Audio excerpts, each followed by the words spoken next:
9:23 a.m. on June 14, 2025, the USS Princeton was on a routine freedom of navigation patrol in the South China Sea when its spy radar picked up something that could have sparked World War III.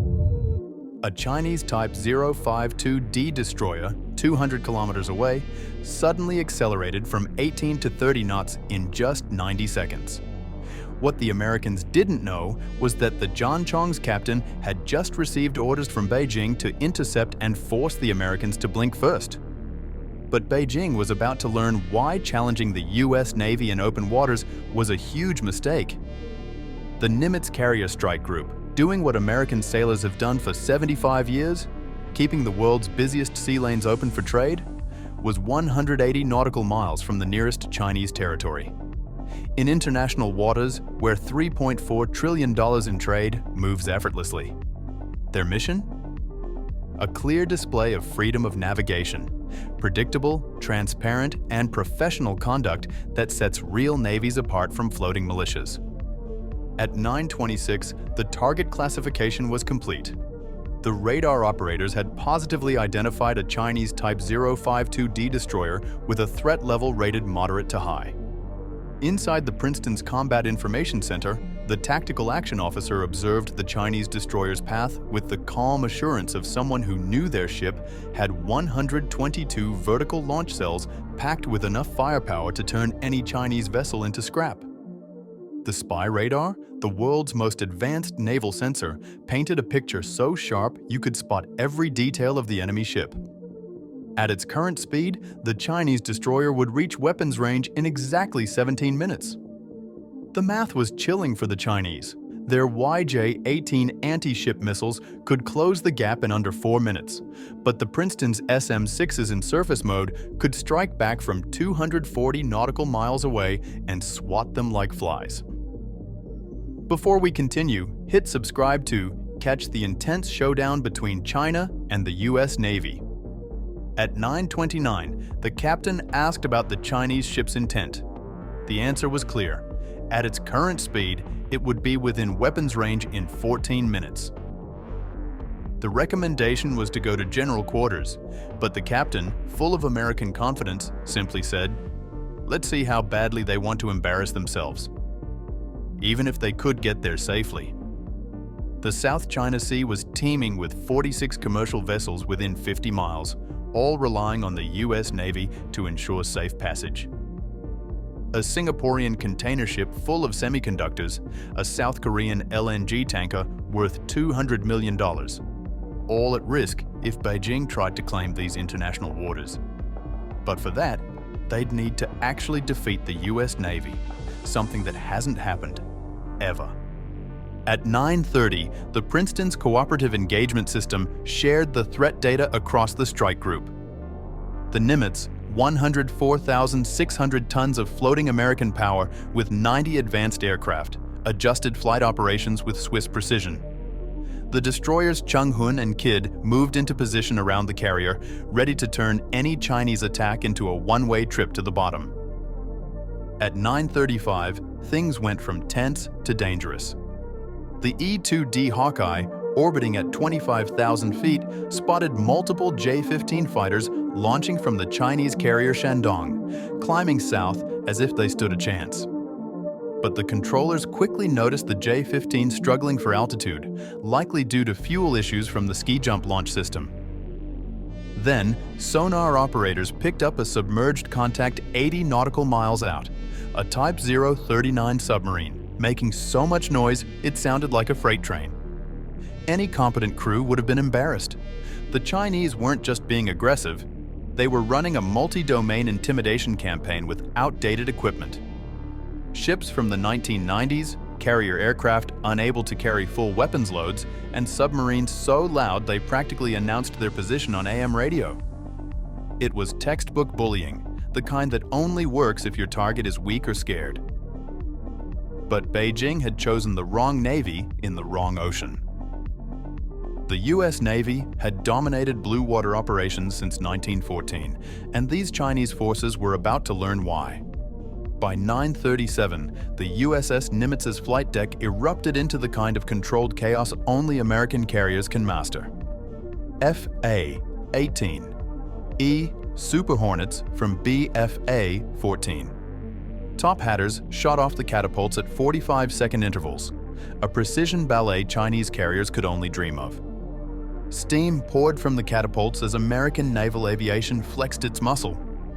The 1st Division of Super Hornets climbed through 15,000 feet, their AN/APG-79 ASA radars already tracking the J-15 at maximum range. The tech mismatch was staggering. The APG-79 could track dozens of targets at once, while the J-15's radar swept like a lighthouse, giving away its position. The J-15 struggled for altitude, a harsh reminder of the Shandong's ski jump limitations. Without catapults, they launched with less fuel and weaponry, burning fuel fast as they fought for an energy advantage. Meanwhile, the American fighters, fully loaded, had fuel to spare and weapons for every target. Every F-18 was linked through Link 16, sharing sensor data in real time. If one saw something, they all saw it. The Chinese, on the other hand, relied on voice commands and individual sensors, like fighting blindfolded. The tech gap wasn't years, it was decades. The EA-18G Growlers entered the fight without firing a shot, using ALQ-9 jamming pods to disrupt enemy electronics from 100 miles away. As they orbited, Chinese communications broke down, and on radar, American fighters multiplied. What started as 4 F-18 became 12, then 20. Radar locks constantly broke as J-15 pilots chased phantoms while real threats moved unseen. The Americans formed a wall with planes at 35,000, 25,000, and 15,000 feet, overlapping engagement zones and mutual support. The Chinese stayed bunched together, unable to operate beyond visual contact due to weak data links. Their J-15, impressive on propaganda posters, were no match for modern tactics. The Americans had them cornered, outmaneuvered, outclassed, and outgunned. The Chinese were predictable, vulnerable, and stuck in the past, while the Americans advanced into the future of warfare. At 9:43, the RC-135B rivet joint, a Boeing 707 derivative airborne for 6 hours, provided crucial intelligence, cataloging every Chinese emission. Its Mandarin linguists were in action as Darkstar confirmed Chinese pilots requesting permission for aggressive maneuvers, asking to buzz American ships. The Chinese were escalating, but still waiting for approval. American pilots, trained to seize the initiative, found this amusing. By the time Beijing granted clearance, the tactical situation would have changed multiple times. Meanwhile, the Princeton's defense systems tracked every threat with precision. Its spy radar, capable of tracking objects the size of a baseball over 165 miles, made the Chinese destroyer appear massive, with fire control solutions updating continuously, ready for action. At 9:47, the Zhonang crossed a line that would have triggered immediate retaliation from any other navy. Its Type 346A phased array radar stopped searching and locked onto the USS Nimitz with fire control tracking, one step away from launching missiles, the electronic equivalent of pointing a loaded gun. Inside Princeton CIC, the response was immediate, yet disciplined. The Chinese were betting on American restraint, unaware that restraint didn't equal weakness. The Princeton's fire control radars stayed on standby, her 122 vertical launch cells packed with enough firepower to sink the Zhonang in seconds. SM-6s with a 240-kilometer range and SM-2s in surface mode, ready to turn the ship into an artificial reef. Every firing solution was continuously updated. The Chinese destroyer was vulnerable from multiple systems and angles, with zero chance of survival if the situation escalated. The fire control lock lasted exactly 30 seconds, long enough to prove they could have attacked, but not enough to trigger American self-defense measures. It was aggressive posturing, but against the wrong opponent. The Princeton's crew documented everything: timestamps, signal characteristics, bearing data, crucial intel for a real conflict. But despite the lock being lifted, the tension was far from over.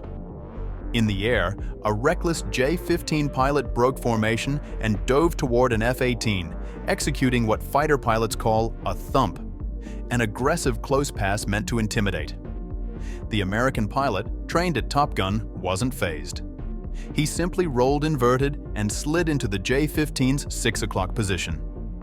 For 3 seconds, he had a perfect firing solution. His helmet-mounted display showed the J-15's engines glowing hot in infrared. A squeeze of the trigger would send an AIM-9X Sidewinder straight up the J-15's tailpipe. But he didn't fire. Professional discipline held. The moment passed, but the Chinese weren't done.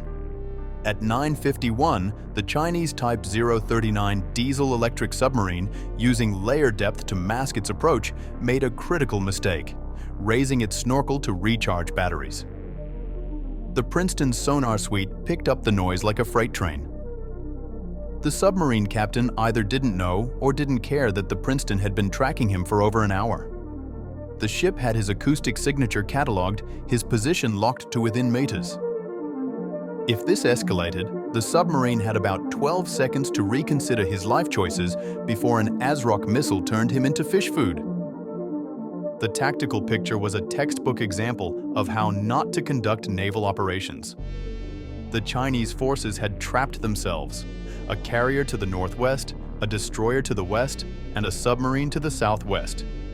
If shots were fired, none would survive the first 5 minutes. At 14:30, the USS Nimitz launched everything that could fly, 48 aircraft, the largest display of air power in years. Super Hornets, armed with live weapons, EA-18G Growlers carrying jamming pods, and E-2D Hawkeyes controlling the high ground. The afternoon sky darkened with American jets. The Growlers led the charge, their ALQ-99 pods turning Chinese radar into chaos. False contacts flooded the screens, and real threats vanished into noise. The Chinese controllers couldn't tell the difference. Then, the Virginia-class attack submarine, which had silently shadowed the Chinese for 8 days, made its move. At 15:47, it surfaced just 6 nautical miles from the Shandong, close enough for Chinese lookouts to spot her. The psychological blow was crushing. Despite their anti-submarine efforts, the Chinese had failed to detect the 7,900-ton American submarine. If this had been a real fight, the Shandong's carrier would already be history. The submarine's commanding officer ordered an emergency surfacing purely for effect. The sub breached the water like a whale, water cascading off its hull in the afternoon sun.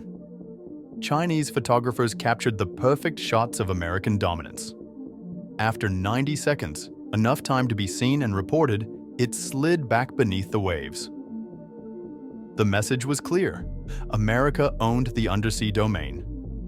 Meanwhile, American fighters demonstrated air combat maneuvering, leaving the Chinese J-15S scrambling.